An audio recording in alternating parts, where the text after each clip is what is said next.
Welcome to Starbound, where every star tells a story. What happens when humanity scores an unlikely victory that changes the galaxy's very perception of us? Check if you're subscribed also, because if you're not, do it. It's totally free. But now, let's get into the story. Captain Zara Khan adjusted her command chair, the worn leather creaking under her weight. Through the panoramic view screen, the binary star system of Epsilon Eridani shimmered, a celestial dance of sapphire and emerald. Her flagship, the UNS Prometheus, a seasoned exploration vessel, hummed with the low thrum of its engines. Years of spacefaring had etched lines around Zara's dark eyes, but they still glittered with a mix of wanderlust and the cautious optimism that came with venturing into uncharted territories. Today marked the start of a deep space exploration mission, pushing the boundaries of human knowledge. They were on a mission to map a newly discovered nebula, a swirling cloud of gas and dust teeming with the potential for scientific breakthroughs.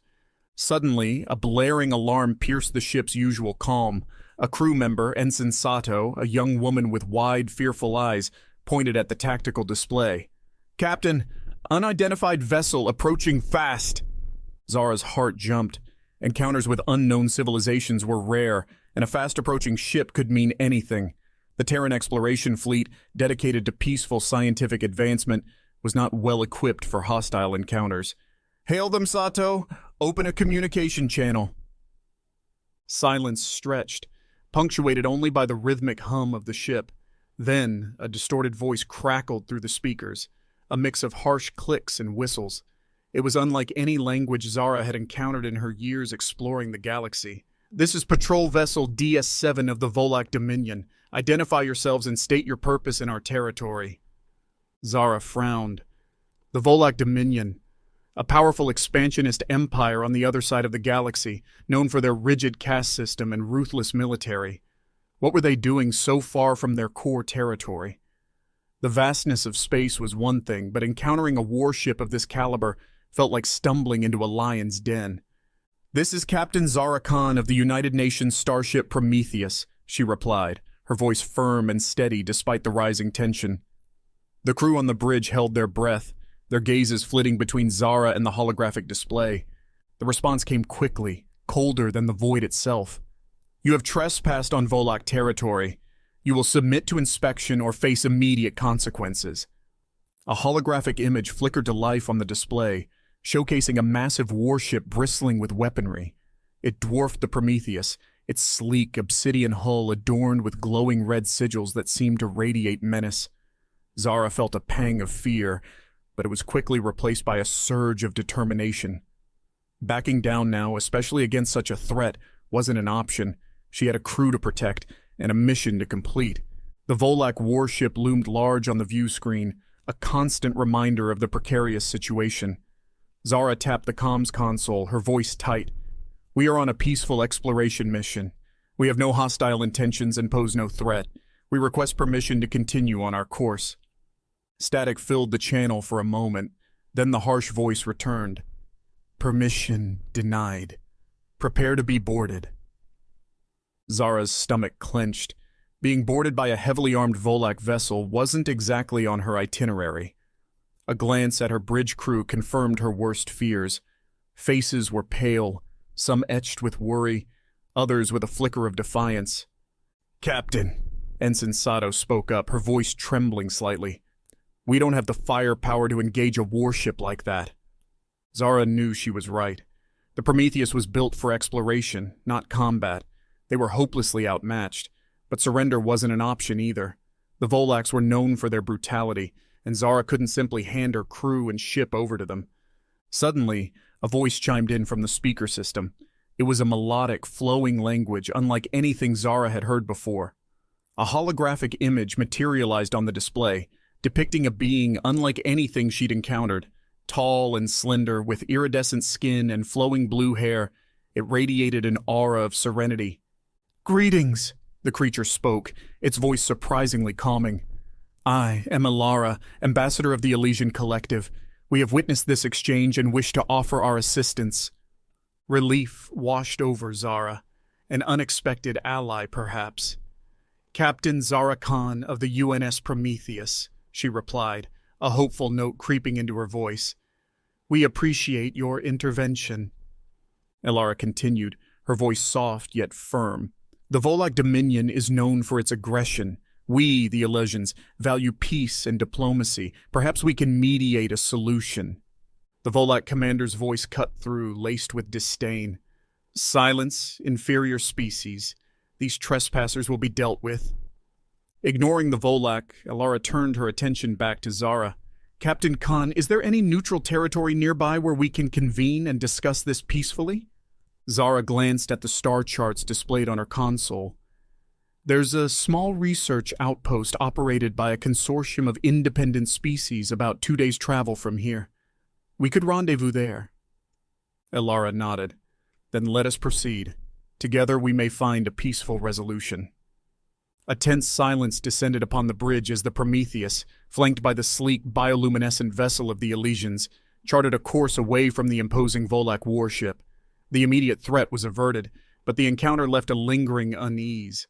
The Volaks weren't finished, and Zara knew it wouldn't be long before humanity's first brush with a galactic empire would escalate. The journey to the neutral research outpost was fraught with a nervous anticipation. The encounter with the Volaks had shaken the crew. Ensign Sato, usually a picture of quiet efficiency, fidgeted with her datapad, worry etched on her youthful face. Lieutenant Kai Tanaka, the ship's ace pilot, spent hours in the simulator, honing his skills in a way that spoke volumes about his unspoken anxieties. Meanwhile, Zara holed herself up in her cabin, reviewing the encounter with the Volaks. Their advanced weaponry, their arrogant dismissal of humanity, it all painted a bleak picture. She contacted Earth Command, relaying the events of the past few days. The response was far from reassuring. "Captain," came the gruff voice of Admiral Chen, her superior officer. "We understand the situation is difficult. However, engaging the Volak Dominion is not an option. We simply don't have the resources." Zara gritted her teeth. Appeasement? That was the message being conveyed loud and clear. But with all due respect, Admiral, we can't simply roll over and let them dictate terms. What about the other exploration vessels? What message does this send to the galaxy? The Council is exploring diplomatic options, Admiral Chen replied evasively. Your priority is to ensure the safety of your crew and avoid any further incidents. Frustration bubbled within Zara. Diplomacy with a ruthless empire? It felt like a losing proposition. She ended the call, a sense of helplessness gnawing at her. Back on the bridge, she addressed her crew. "We're approaching the research outpost," she announced, her voice steady despite the turmoil within. "We'll be meeting with representatives from various species, including the Elysians. Maintain professionalism and diplomacy. We need to present a united front." The arrival at the outpost was a welcome change of pace. The small, domed structure housed researchers from a diverse array of species, a testament to the galaxy's potential for peaceful collaboration. Zara and a small delegation, including the ever-curious Lieutenant Tanaka, met with Elara and representatives from other species. The atmosphere was tense. The Volaks, naturally, were absent, their presence deemed unwelcome by the neutral parties. The discussion revolved around the growing Volak influence and the potential threat they posed. While some species advocated for a cautious approach, others, particularly the Elysians, echoed Zara's concerns about the need for a stronger stance. "The Volaks will not stop with us," Elara warned, her voice laced with concern. "Their expansionist agenda threatens the delicate balance of power in the galaxy." The discussions were inconclusive, but they served to solidify Zara's resolve. Humanity might be a young player on the galactic stage, but they wouldn't be bullied. The question remained, how would they stand up to an empire like the Volaks? Back on the Prometheus, a heavy silence hung in the air. The crew, shaken by the revelations at the research outpost, grappled with the implications of the Volak threat. Lieutenant Kai Tanaka, usually brimming with youthful enthusiasm, seemed withdrawn, lost in his thoughts. Zara found him staring out at the vast expanse of space, a troubled expression etched on his face. "Lieutenant," Zara said gently, placing a hand on his shoulder, "the situation is heavy, but we'll get through it." Tanaka turned, his dark eyes reflecting the anxieties of the crew. "Captain, are we just going to sit back and wait for the Volaks to come knocking?" Zara sighed. "We don't have many options. Earth Command is hesitant to engage in open conflict. A flicker of defiance sparked in Tanaka's eyes. Then maybe we need options outside the chain of command. Intrigued, Zara raised an eyebrow. Explain yourself, Lieutenant. Tanaka leaned closer, lowering his voice to a conspiratorial whisper. Back at the academy, there were rumors of a top-secret project, a weapons system so advanced it was deemed too dangerous.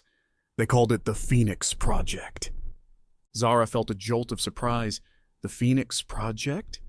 She'd heard whispers of it too, whispers quickly followed by denials and pronouncements of the project's cancellation. Could it be real? And if it was, could it be the answer they desperately needed? Do you have any idea who might know more about this project? Zara asked, a flicker of hope igniting within her. Tanaka grinned, a hint of his usual bravado returning. Maybe a little digging in the restricted archives could unearth something interesting. Consider it my specialty, Captain. Zara hesitated. Going rogue was a risky proposition, but considering Earth Command's apparent lack of a spine, desperate times called for desperate measures. All right, Tanaka, see what you can find, but be discreet. Meanwhile, Zara decided to explore another avenue. She contacted Dr. Anya Sharma, the brilliant but ostracized scientist who was rumored to be the brains behind the Phoenix Project. Years ago, Dr. Sharma's research was deemed unethical and shelved, but the whispers surrounding her genius persisted. The transmission connected, revealing a tired-looking woman with sharp eyes and a determined expression. Captain Khan, Dr. Sharma said, a hint of surprise in her voice. What can I do for you? Zara explained the situation, the Volak threat, and the rumors surrounding the Phoenix Project. Dr. Sharma listened intently, her expression unreadable. The Phoenix Project is very real, Captain, she finally said. But it's a weapons system unlike any other. Are you prepared to unleash such power? Zara knew the risks, the potential for unintended consequences, but she also knew the Volaks wouldn't hesitate to crush them. This might be their only chance. We may not have a choice, Dr. Sharma, she replied. The question is, can you help us? Dr. Sharma's lips curved into a grim smile. Perhaps I can. But it won't be easy, Captain. The Phoenix Project might be humanity's last stand, but it could also be its downfall. Anya Sharma's words hung heavy in the air, a stark reminder of the perilous path they were about to embark on. The fight for humanity's survival was about to begin, and the weight of that responsibility rested heavily on Zara's shoulders. The days that followed were a blur of frantic activity. Lieutenant Kai Tanaka, true to his word, unearthed a trove of classified data pertaining to the Phoenix Project.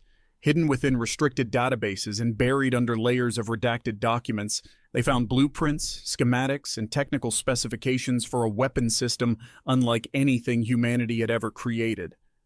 Based on the data, the Phoenix Project was a network of self-replicating drones capable of autonomous combat and coordinated attacks. The sheer audacity of the concept was both awe-inspiring and terrifying. While the potential for defensive capabilities was undeniable, the ethical implications of unleashing autonomous weapons were a heavy burden to bear.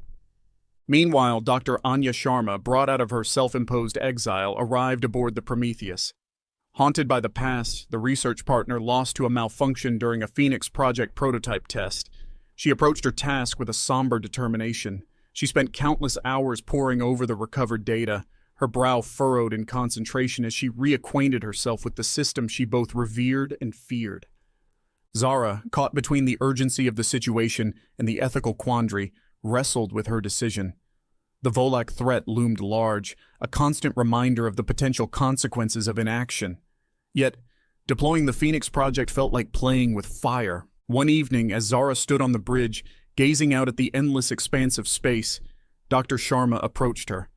Captain, Dr. Sharma began, her voice laced with a quiet intensity. I've reviewed the data. The Phoenix Project is operational, but it's far from perfect. There are risks involved. Potential for malfunction, limited control capabilities. Zara nodded, her face etched with worry. I understand. But what other options do we have? Earth Command is offering nothing but empty platitudes. Dr. Sharma sighed. There is another way, Captain. A diplomatic approach. We could try to reason with the Volaks, appeal to their sense of logic. Zara shook her head, a hint of bitterness in her voice. We already tried that at the research outpost. The Volaks only understand one language: strength. And right now, we have none. The silence stretched on, broken only by the hum of the ship's engines. Dr. Sharma's gaze met Zara's, a silent understanding passing between them. They were on the precipice of a momentous decision, a decision that could change the course of human history. Captain, Dr. Sharma finally said, her voice firm, we can activate the Phoenix Project, but with caution. We'll need to be prepared for the consequences, both intended and unintended. Zara took a deep breath, the weight of the decision settling on her shoulders. There was no turning back now. All right, Doctor, let's prepare for war. A grim determination settled over the Prometheus. The crew, informed of the desperate gamble they were about to take, braced themselves for the coming conflict. The once peaceful exploration vessel was now a symbol of humanity's last stand, a lone beacon of defiance against a seemingly insurmountable force. As Dr. Sharma prepared to unleash the Phoenix Project, a flicker of doubt crossed Zara's mind. Were they the heroes or the villains in this unfolding drama? Only time would tell. The tension aboard the Prometheus was thick enough to cut with a knife. Technicians scurried around the engineering deck, their movements precise and urgent. In the bridge, Lieutenant Tanaka, ever the restless spirit, tapped his foot impatiently, his gaze glued to the tactical display. Dr. Sharma stood at the center of the bridge, her fingers hovering over a holographic control panel. Her eyes, usually sparkling with scientific curiosity, were clouded with a mix of determination and apprehension. Captain, she said finally, her voice barely a whisper, the Phoenix Project is ready. Zara took a deep breath, the weight of the decision pressing down on her. Very well, Doctor. Let's unleash them. With a resolute tap on the control panel, Dr. Sharma initiated the activation sequence. A wave of energy pulsed through the ship, resonating with a faint hum. On the tactical display, a network of green dots flickered to life, spreading outwards from the Prometheus's location. They're activating, Captain, reported Ensign Sato, her voice trembling slightly. Excellent, Zara said, forcing a note of confidence into her voice. Despite her outward bravado, a knot of worry twisted in her gut. These were uncharted waters, and the potential consequences were terrifying. Moments later, a series of notifications flooded the tactical display. The Phoenix drones, hidden within pre-deployed caches throughout the solar system, were awakening. The bridge crew watched in tense anticipation as holographic representations of the drones filled the display, sleek, metallic craft bristling with energy signatures. Captain, Tanaka announced, his voice tinged with awe. The drones are operational. They're moving towards pre-designated patrol routes. A tense silence descended upon the bridge. Everyone held their breath, waiting for the first sign of contact with the Volak forces. The minutes stretched into an eternity, the only sound the rhythmic hum of the ship. Suddenly, an alarm blared, red lights flashing across the bridge. Captain, Ensign Sato reported, her voice tight with panic. We're receiving multiple distress signals from Volak patrol vessels. They're under attack. Zara's heart hammered in her chest. The drones had found their targets. A wave of conflicting emotions washed over her, relief, fear, and a pang of guilt. On the tactical display, the green dots representing the drones converged on the red blips signifying the Volak ships. Energy signatures flared, and the bridge crew watched in horrified fascination as the Volak warships were swarmed by the drones. The advanced weaponry of the Volaks, seemingly invincible moments ago, seemed powerless against the relentless assault. Captain, Tanaka reported, a hint of excitement in his voice, the drones are highly effective. They're taking out Volak ships with alarming efficiency. Zara, however, found no joy in the carnage unfolding before her. The victory, if one could call it that, felt hollow. War, even in self-defense, was a brutal affair. Maintain communication silence, Tanaka, she ordered. We don't want to alert the main Volak fleet. Despite the chaos unfolding on the tactical display, Zara knew this was just the beginning. The Volaks wouldn't take this attack lying down. They would retaliate, and humanity would have to be prepared. Dr. Sharma, she said, turning to the scientist, can you establish any form of control over the drones? We need to minimize civilian casualties. Dr. Sharma shook her head, her expression grim. Unfortunately, Captain, the drones are currently operating in autonomous mode. There's limited control capability at this stage. Zara felt a cold dread creep into her heart. She knew they were playing a dangerous game with unpredictable forces. The drones, unleashed to defend humanity, could just as easily become their downfall. The bridge lights flickered, casting an eerie glow on the crew's worried faces. Outside, the vast expanse of space seemed to hold its breath, waiting for the inevitable Volak response. The first strike had been launched, but the true test of humanity's resilience was yet to come. The victory, if one could call it that, was bittersweet. Days blurred into weeks as the reports of the drones' devastating attacks on Volak patrols continued to trickle in. The human crew watched, hearts heavy, as the once pristine tactical display became a chaotic web of red and green blips, each red one representing a destroyed Volak vessel, a life lost. The silence from the Volak Dominion was deafening. It was the calm before the storm, everyone knew. Zara spent her days poring over tactical assessments and news feeds from neutral planets, the worry lines on her face deepening with each passing hour. Lieutenant Tanaka, his initial excitement dampened by the realities of war, channeled his energy into simulations, devising strategies to counter potential Volak retaliation. Dr. Sharma, meanwhile, became a ghost of her former self, haunted by the consequences of her creation. She spent countless hours hunched over her console, desperately seeking a way to exert greater control over the drones, to minimize civilian casualties and prevent them from becoming mindless killing machines. One evening, as Zara stood on the bridge staring out at the star-dusted void, a transmission crackled through the speakers. It wasn't the harsh, guttural voice they were used to. This one was laced with a chilling calmness. "Captain Zara Khan of the UNS Prometheus," the voice boomed, sending shivers down Zara's spine. "This is Praetor Athel, commander of the Volak Dominion fleet. Your actions have demonstrated a level of audacity bordering on insanity. Prepare to face the consequences." The transmission ended abruptly, leaving an unsettling silence in its wake. The Volaks were here, and Zara knew they wouldn't be messing around. Days later, a Volak armada, a colossal fleet of warships dwarfing anything humanity had ever encountered, emerged from the hyperspace jump point on the edge of the solar system. Panic erupted across Earth as news of the Volak arrival spread. Back on the Prometheus, the crew braced themselves for the inevitable onslaught. Despite the overwhelming odds, a defiant spirit flickered in their eyes. They were humanity's last line of defense, and they wouldn't go down without a fight. The battle that followed was a brutal ballet of destruction. Volak energy beams slammed into the Prometheus's shields, sending tremors through the ship. Fighter squadrons, both human and Volak, danced a deadly waltz in the void, leaving trails of fire and debris in their wake. In the thick of the battle, Zara, coordinating defense strategies from the bridge, took a direct hit from a Volak beam. The ship lurched violently, alarms blaring. Zara, thrown across the bridge, felt a searing pain shoot through her arm before everything went dark. When she awoke, she found herself in the ship's medical bay, Lieutenant Tanaka by her side. His face was etched with concern. "Captain," Tanaka said, his voice gruff with relief, "you're awake. The doc patched you up. Close call." Zara winced, her arm throbbing with a dull ache. "What's the situation?" Tanaka grimaced. "Not good. We've taken heavy damage. The shields are down, and we're losing fighters fast." A wave of despair washed over Zara. Was this it? Was humanity destined to be crushed by the Volak might? Suddenly, a flicker of hope appeared on the tactical display. The autonomous drones, dormant for the past few days, were reactivating, converging on the Volak fleet in a chaotic swarm. "Dr. Sharma did it, Captain," Tanaka announced, a hint of awe in his voice. "She managed to regain some control over the drones."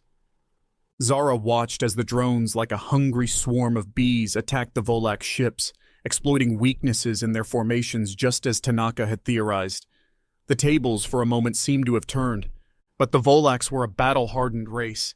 They quickly adapted their tactics, focusing fire on the drones. While the sheer number of drones overwhelmed the Volak defenses, the battle raged on, a brutal dance of death and destruction. The battle raged on, a chaotic ballet of light and fury. Volak energy beams carved burning streaks through the swarm of drones, while the remaining human fighters fought a desperate rearguard action. Though the drones offered an unexpected advantage, their effectiveness waned as the Volaks adapted their tactics. Zara, her arm still heavily bandaged, stood unsteadily on the bridge. The dull ache throbbed with every jolt of the ship, a constant reminder of her own vulnerability in this metallic crucible. Despite the chaos, a glimmer of hope flickered in her eyes. Dr. Sharma's partial control over the drones was a game changer, but it wasn't enough. They needed a decisive edge. Suddenly, Lieutenant Tanaka, his voice barely audible over the roaring alarms, cut through the tension. "Captain, incoming transmission. It's faint, but it's coming from within the Volak fleet." Intrigued, Zara leaned closer to the console. The transmission crackled and sputtered, filled with static. But amidst the noise, a voice, soft and almost pleading, managed to pierce through. "This is Dr. Lyra of the Volak Science Council. We oppose this war. The drones, they are a threat, but perhaps there is another way." The message cut off abruptly. Confused silence fell over the bridge. A Volak scientist speaking out against the war? It was a concept so unexpected that it left them speechless. Dr. Sharma, who had been monitoring the transmission with a furrowed brow, spoke first. "Captain, this could be an opportunity. Perhaps we can establish communication and negotiate a ceasefire." Zara pondered this. Was it a trap or a genuine olive branch? The Volaks, with their reputation for ruthlessness, seemed an unlikely source for diplomacy. Yet, the desperate situation demanded unconventional solutions. "Lieutenant," she said, her voice firm, "patch the transmission through to a secure channel. Let's hear what Dr. Lyra has to say." Moments later, the bridge filled with the soft, accented voice of the Volak scientist. Dr. Lyra spoke of dissent within the Volak Dominion, a growing unease with the brutality of the war and the effectiveness of the human resistance. She expressed a desire for dialogue, a way to end the bloodshed before it consumed them all. Zara listened intently, her heart pounding a cautious rhythm. Could this be a way out? A chance to avoid further destruction and find a peaceful resolution, however fragile? "Dr. Lyra," Zara replied, her voice hoarse but resolute, "we are willing to talk, but trust needs to be established. We need a show of good faith from the Volak Dominion." The silence stretched, thick with tension. Then, Dr. Lyra spoke again, her voice laced with a hint of desperation. "We propose a temporary ceasefire. Both sides stand down and retreat from the current engagement zone. We can then establish a neutral zone for peace talks." Zara glanced at Dr. Sharma, who nodded curtly. The drones, though effective, were ultimately a gamble. A chance to end the violence, if genuine, couldn't be ignored. "Very well, Dr. Lyra," Zara announced, her voice echoing through the bridge. "We accept your proposal for a temporary ceasefire. We will stand down and retreat." The bridge crew watched with bated breath as the Volak fleet, after a moment of hesitation, mirrored their actions. The battle, as abruptly as it began, came to a halt.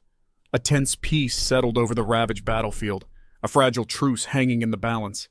Back on the Prometheus, the crew, battered but resolute, began the repairs. The scars of the battle, both physical and emotional, would take time to heal. But for now, a sliver of hope remained. The first step towards peace, however precarious, had been taken. Days bled into weeks in the tense aftermath of the battle. The Prometheus, heavily damaged, limped back towards Earth, escorted by a small contingent of drones on silent guard duty. The once proud warship now bore the scars of war gaping holes in its hull, scorched sections of armor, and a somber mood hanging heavy over the crew. News of the ceasefire and the potential for peace talks sent ripples across the galaxy. Humanity, battered but not broken, had managed to hold its own against a seemingly invincible foe. Earth, however, remained divided. While some celebrated the ceasefire as a victory, others viewed it with suspicion, fearing it was a Volak ploy to regroup. Zara, still recovering from her injuries, found herself thrust into the political maelstrom. Earth Command, desperate for a solution, appointed her as their representative for the upcoming peace talks. Dr. Sharma, her initial optimism tempered by the realities of war, would accompany her as a technical advisor. The designated neutral zone for the talks was a small, unassuming space station orbiting a gas giant in a remote corner of the galaxy. The tension was palpable as Zara and Dr. Sharma, accompanied by a small security detail, arrived aboard a shuttle. Awaiting them were representatives from the Volak Dominion, led by the imposing figure of Praetor Ethel, his obsidian armor gleaming under the harsh station lights. The negotiations were a tense dance of diplomacy and veiled threats. Praetor Ithel, his face an unreadable mask, demanded humanity's surrender and the dismantling of the Phoenix Project. Zara, countering with steely resolve, insisted on recognition of human independence and a guarantee of peaceful coexistence. Dr. Lyra, acting as a mediator between the two sides, emerged as a surprising voice of reason. She presented evidence of growing dissent within the Volak Dominion, the devastating cost of the war, and the potential for a mutually beneficial alliance. Days turned into weeks as the negotiations dragged on. Each concession offered was met with suspicion and counter-demands. Zara, frustrated by the slow progress, felt the weight of humanity's future resting heavily on her shoulders. One evening, during a tense break in negotiations, Dr. Lyra approached Zara and Dr. Sharma in a secluded corner of the station. Her voice was laced with urgency. "There is a faction within the Dominion who oppose the war," she whispered, her eyes darting nervously. "They believe a peaceful resolution is possible, but Praetor Ethel is a ruthless leader. He may not be open to compromise." Dr. Sharma leaned in, her gaze sharp. "Do you have a plan, Dr. Lyra?" Lyra nodded, her voice barely above a murmur. "There is a vulnerability within the Volak flagship, a critical power core. If—" she hesitated, her voice trembling slightly. "If it were disabled, it would force Praetor Ethel's hand." A daring plan, bordering on reckless, began to take shape in Zara's mind. A desperate gamble, but one that might tip the scales in their favor. But who would undertake such a mission? She glanced at Lieutenant Tanaka, who had been following the conversation with an intense focus. His youthful face, usually marked by bravado, was etched with determination. "Captain," Tanaka said, his voice steady, "if you're considering this plan, I volunteer for the mission." Zara knew the risks were immense. Tanaka, their best pilot, could be walking into a trap, but the alternative, a prolonged war with an uncertain outcome, seemed even worse. "Lieutenant," she said, her voice heavy with the weight of the decision, "are you sure about this?" Tanaka met her gaze, his eyes filled with unwavering resolve. "Yes, Captain. Someone has to take a chance for peace." A tense silence hung in the air before Zara finally spoke. "All right, Lieutenant, we'll do it." The die was cast. The fate of the peace talks, and perhaps the future of humanity, now rested on the shoulders of a young pilot and a daring, potentially suicidal mission. Lieutenant Kai Tanaka strapped himself into his fighter cockpit, a knot of nervous anticipation twisting in his gut. The pre-mission briefing had laid out the plan in stark detail: a daring infiltration of the heavily guarded Volak flagship, a precise strike on the vessel's power core, and a desperate escape before the entire Volak fleet descended upon him. It was a suicide mission, everyone knew it, but Tanaka, ever the gambler, saw it as a necessary risk for peace.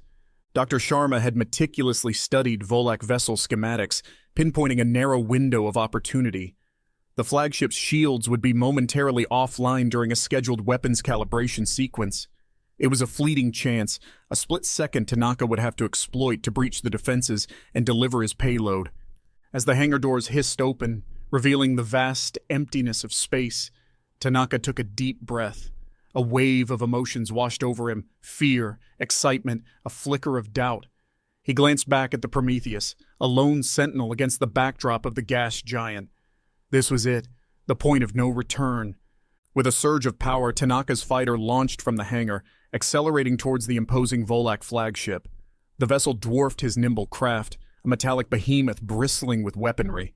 His heart pounded in his chest as he weaved through a maze of escort drones, dodging laser fire with the practiced reflexes of a seasoned pilot. The moment of truth arrived sooner than expected. A flicker on the tactical display, the Volak shields were down. Tanaka gritted his teeth and slammed the throttle forward, his fighter screaming in protest as it hurtled towards the exposed hull.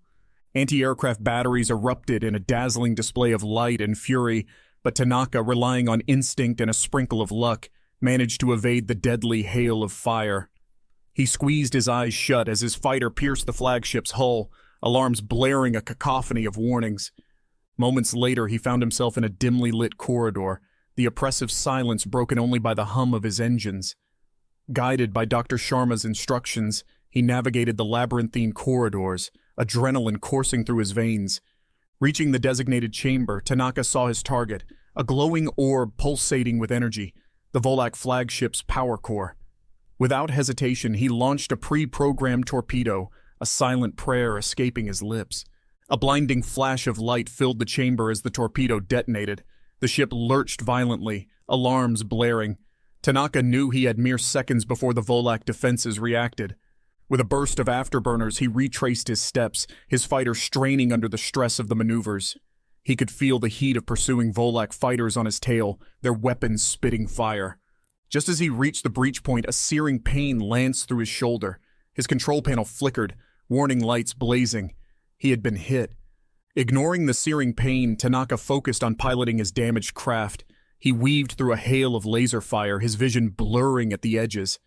The hangar of the Prometheus seemed to grow agonizingly slow as he fought to maintain control. Finally, with a burst of flames and a desperate prayer, Tanaka slammed his fighter onto the landing deck. The world spun around him before he succumbed to darkness. He awoke to the sterile white walls of the Prometheus's medical bay, Dr. Sharma hovering over him with a concerned expression. "You're lucky to be alive," she said, her voice laced with relief.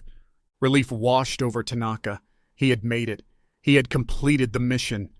News of the daring raid spread like wildfire through the station. The Volak flagship, crippled and forced to limp back for repairs, was a symbol of their vulnerability. The peace talks, once deadlocked, took on a new urgency. With Praetor Aethel weakened and the balance of power shifted, Dr. Elara's faction gained influence. A fragile peace treaty was finally signed, a document etched with suspicion, but a testament to the desperate hope for coexistence. The scars of the war would take time to heal. The Volaks nursed their wounded pride, while humanity began the long process of rebuilding. But for now, the galaxy held its breath, a tentative peace settling over the star lanes.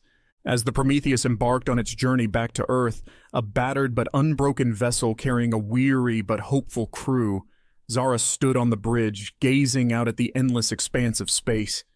The future remained uncertain, but for the first time in weeks, a sliver of hope flickered in her eyes.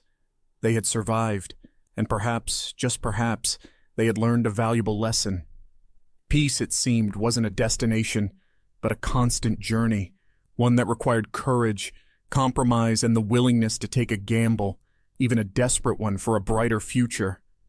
The vast unknown stretched before them, filled with both peril and possibility.